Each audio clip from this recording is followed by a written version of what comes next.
She was gone, and we needed you. But you chose those damn rings over us!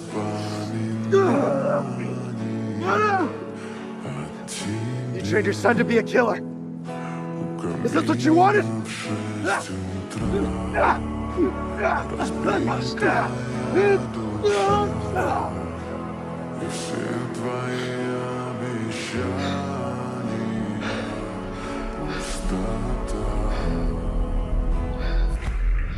Even if you could bring her back,